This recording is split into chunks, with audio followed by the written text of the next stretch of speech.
So, guys, what is next then for Le'Veon Bell and the Steelers? More of the same? Funny you asked that, and funny we should just follow that up with breaking news. Let's bring it up.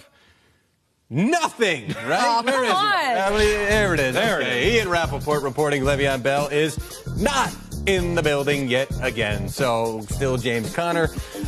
You've got that 2-week possible roster exemption, all that stuff. The deadline for him to show up this year is November 13th. So we are starting to get to that point. And James, we were talking before this, like, why wouldn't you show up? Start collecting checks.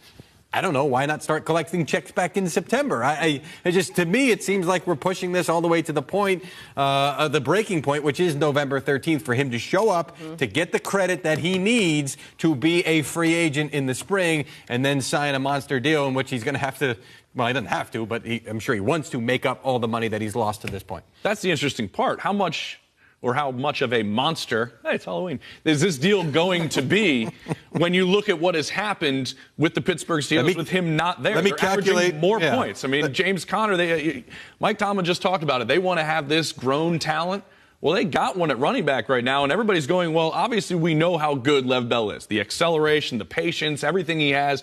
But James Conner is out there doing it with this offense. And so when you see Lev Bell come back, he's going to need to make game-changing type of plays, those 50-yard type of runs, and make sure that the rest of the league knows that it's not this Steelers offense.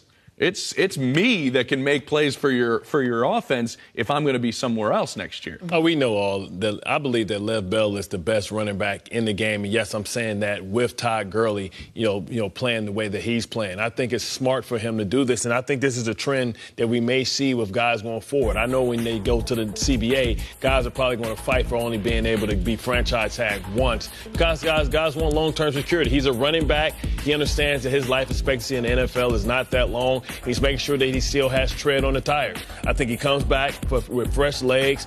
Connor's done a great job, but he's not near the receiver or the threat in the passing game as Lev Bell is. And Lev Bell can line up in the slot and play receiver if he wanted to. I think he deserves a big deal. I think, the Todd Gurley deal is, justification for him. The first thing he did was see that a running back should be valued this high. He's been doing it for a long time. Second-round draft pick, pay the man his money.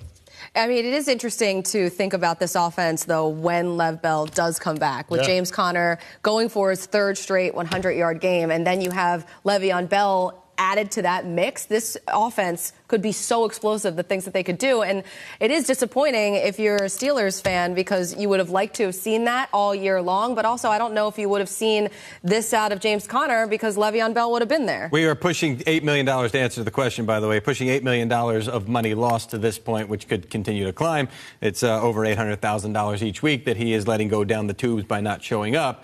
I wonder, see if Bart agrees with me, I wonder how awkward it's going to be, because these guys expected him on week 1, and then they expected him sometime between week 1 and the deadline on November 13th. Does James Conner playing well offset that? Especially with the offensive line. Winning always. Yeah, for me, no harm, no foul. We still have our opportunity to get to the playoffs. You're going to get a better version of myself, because now I'm coming here and I got fresh legs. I can carry you guys to the finish line. You guys are dinged up, hurt. I'm fresh. As long as he don't have any soft tissue injuries early on, they got to make sure they keep him on a pitch count. But you want him playing the best and hitting his stride, when the playoffs start. And I think, he set himself up to do that. I think this is something that I think we're going to see going forward. There's a lot of wins. I'm sorry, James. There's a lot of wins here. He's fresh. You're right about that. James Conner got a lot of experience here. Ben Roethlisberger actually told him last offseason, if you want to play, work on your pass protection and work on catching the ball out of the backfield. We'll get you on the field more, and that helps Le'Veon Bell, because he doesn't have to be on the field that much more. So maybe they've got some kind of two-headed punch. You got a 1-2 punch. Two-headed monster. There we did it. What I was curious was with how quickly does something like this, when you mention it being awkward, Bart, go away in a locker room? Is it when he walks in the door?